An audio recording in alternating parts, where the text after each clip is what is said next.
The defense of the title begins now here, as it's time to say welcome back to another season of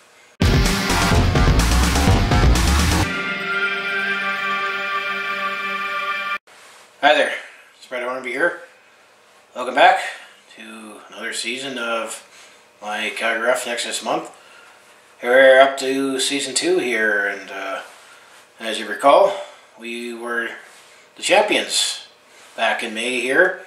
However, now here we are actually into December now, as another NHL season is beginning here for the Calgary Roughnecks, and there'll be 2 more teams in the league here, as the old Rochester Nighthawks relocated to be the Thalix Thunderbirds, and then we have a new Rochester Nighthawks and a New York Riptide team this year. So welcome them to the NHL. So we're up to 13 teams here, and nice to see that lacrosse is growing and a little more stability here, as teams are looking like they're more staying put here. And I've renewed my season tickets for the Calgary Roughnecks again this season, so I did my ticket unveiling video here. So I'm not going to really change too much what I'm going to do in season 2 here. However, given that I've looked at the schedule here, and it's definitely a lot more weird this year, as I mean, the league breaks it down into weeks here, and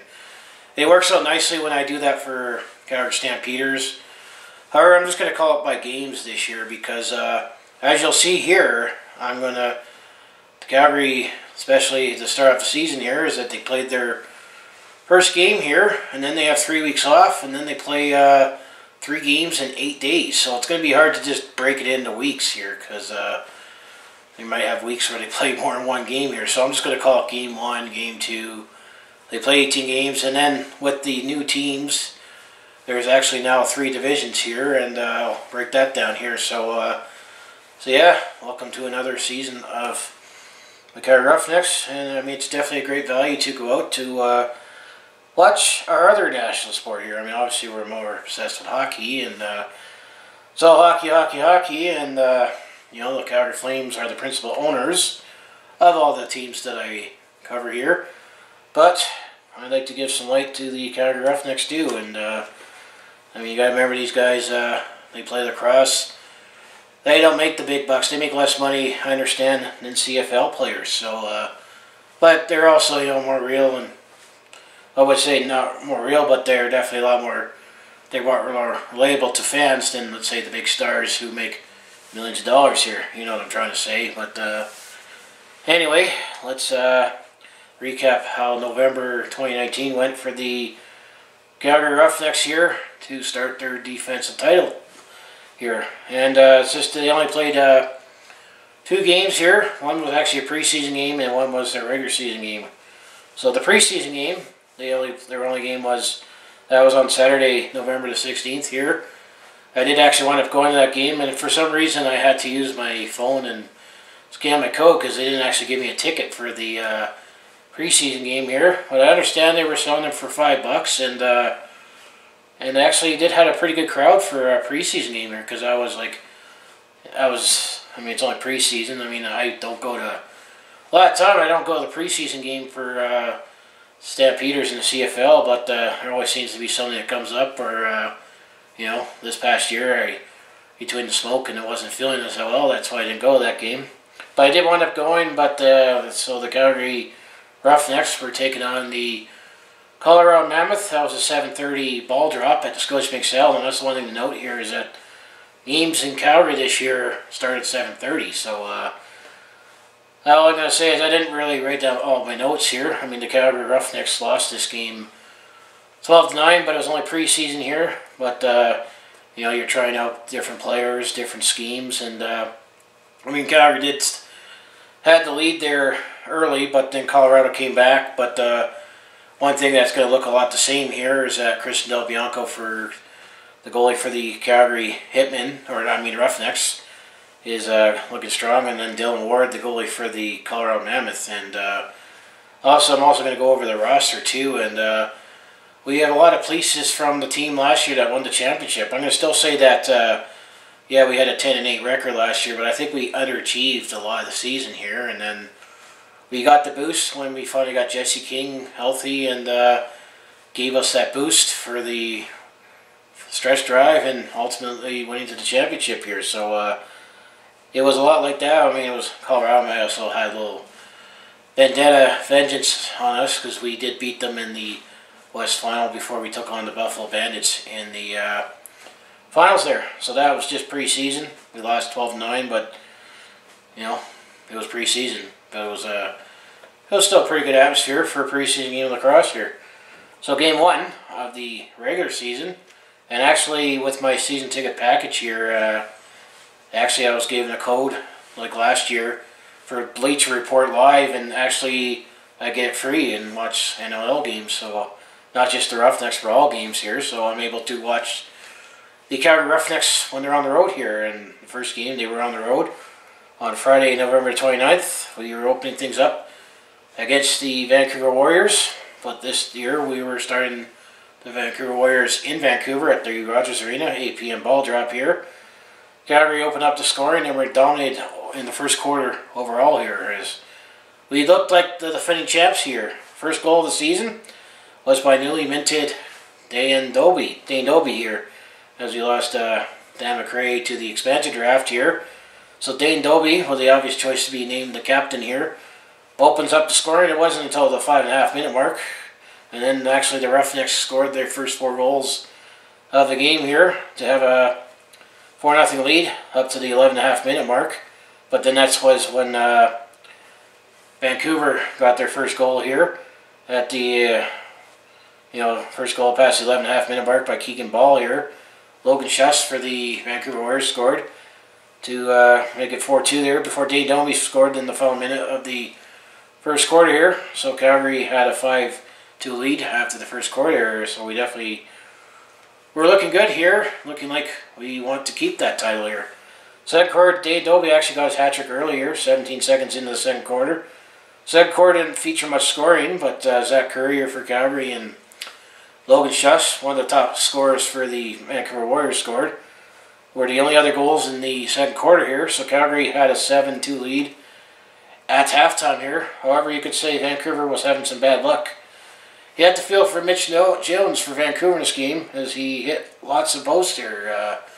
Christian Del Bianco was doing a lot of thinking the posts in this game too. So, I mean, even though Calgary did dominate in the first quarter, Vancouver did look better in the second quarter here, but they weren't getting much luck here. Third quarter, Calgary got 3 more goals in the first 5 minutes. Curtis Superman Dixon, Marshall King, yes, he actually is the brother of Jesse King, and Tyler Pace scored. And then it was Mitch Jones, he finally got rewarded for a goal past the 12-minute mark of the third quarter. And Calgary still had a 10-4 lead after the third quarter here. And Christian Del Bianco still also looked strong in net for the Roughnecks here. So things are still looking good early here in the NL season here. Fourth quarter, Vancouver did press back a little here. Almost brought back memories of last year's home opener, where Vancouver did press back and won in overtime here. However, we did not suffer that fate this year, as Vancouver did press. Also, there was a lot more penalties and physical play on both sides as frustrations grew. It almost looked like a Calgary Flames-Vancouver Canucks game, as the Calgary-Vancouver rivalry is on, even in lacrosse here. Actually, Tyler Pace scores the first goal of the fourth quarter, 2 minutes in, and then Vancouver scored the next 3 goals in 5 minutes plus in the span, as Mitch Jones, James Rye, and Jordan McBride also scored. That takes the game to the 9-minute mark before physical stuff began, because it was 11-5 at that time. As past the 10-minute mark, Dane Doby and Jesse King had Calgary roughing penalties. Tyler Corden and Justin Salt for Vancouver. So we definitely had a lot more offense sitting in the box for roughing penalties here past the 9-minute mark. Then as Ryan Martel and for Calgary and Matt Beers for Vancouver also took penalties a few seconds beforehand as well. So 9-minute mark definitely featured a lot of rough stuff for after a few more minutes of play and no offense. Past the 13.5-minute mark, there was more rough stuff here, as Eli Salama, he took a cross-check from Chris O'Doherty from Vancouver here, and the melee ensued. highlighted by a fight by Zach Currier, our best guy who picks up loose balls. And Logan Schuss, one of the leaders of Vancouver, fought this one, and that got the crowd going. One of the few things that the Vancouver Warrior crowd got to enjoy here. After everything was all settled here, it was Curtis Superman Dixon who scored the empty netter here. So Calgary starts off the 2019-20 NL season with a 12-7 victory here. And so Calgary was led by the usual suspects. I mean, Dave Dobie had 3 goals and assists. Less Curtis Superman Dixon had 2 goals and 3 assists here. And Jesse King with a goal and 3 assists here. There's also a highlight that Tyler Pace also quietly had a hat-trick in the scheme with 3 goals here. Vancouver was led by actually Mitch Jones. He, despite not having much luck here, he still had 2 goals and 3 assists here. And Logan Schuss had 2 goals for the Warriors there. Vancouver also really outshot Calgary 70. Yes, I said 70-49 here. Chris Del Bianco definitely was a freak in net here in a good way, making 63 saves, while Eric Penny for Vancouver only made 37 saves. So that's all for the game action for November here. As let's go over the opening day roster for the Calgary Roughnecks here. As I figured, I mean, last year there was a dispute, so things just kind of went out of order here. But this year I can throw in opening day roster here. So the 20-man player roster for the Roughnecks here. You got 0-0 the goalie Tyler Richards here. And then you got number 3 forward Marshall King, 1 rookie here. And then you got number 7 defenseman in transition Tyler Burton's back. And then you got number 10 defenseman Curtis Manning back. And then you got number 11 defenseman Greg Harnett back. And then you got number 13 defense and transition Eli Salama back. Number 14, another guy's back, forward Ryan Martell. And then number 17, forward Curtis Superman Dixon is back. And you got number 19, forward Jesse King, he's also back. And then you got number 22, defense transition Shane Simpson, who got plucked in the expansion draft, but we made a trade to get him back, so he's also returning. Number 23, defenseman Liam LeClaire, a rookie, he's a new guy. And then number 25, defense transition Chad Cummings, he's back. Number 26, forward Dan Taylor, he's also back. Number 35, goalie Christian Del Bianco, he's back. Number 44, forward Dane Dobie, the captain, he's definitely back. Number 55, defense in transition Mitch Wild, he's another guy's back. And number 68, Tyler Pace, he's back. And then number 77, defense transition Zach Currier, he's back. Number 81, defenseman Anthony Kellich, he's back.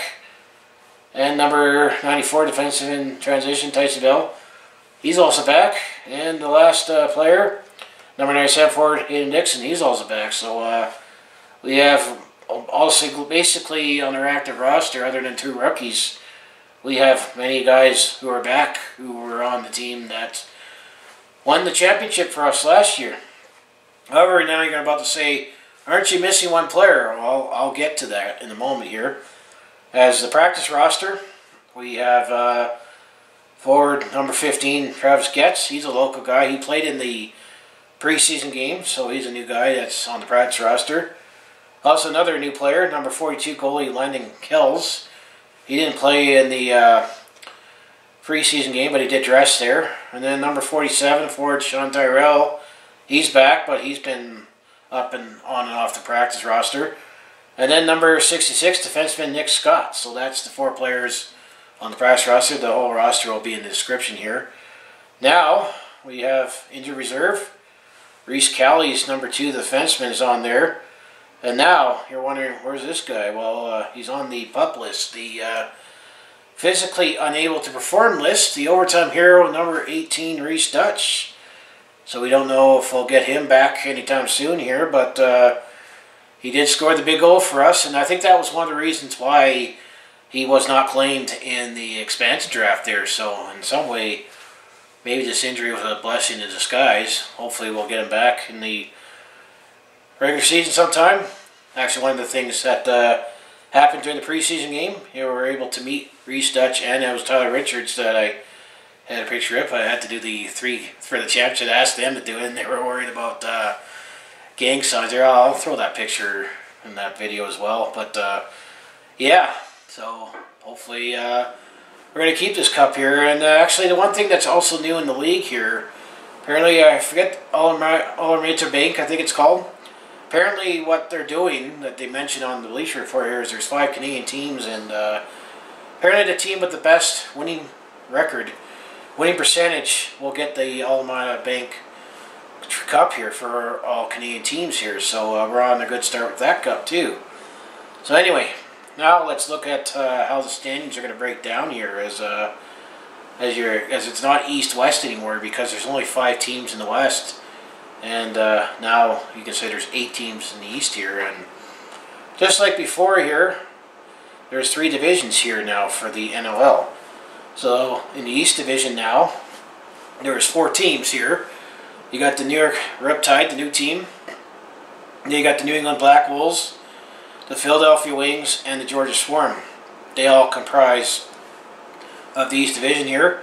So now there's a new North Division here, which comprises the Toronto Rock, the Halifax Thunderbirds, the Rochester Nighthawks, and the Buffalo Bandits here.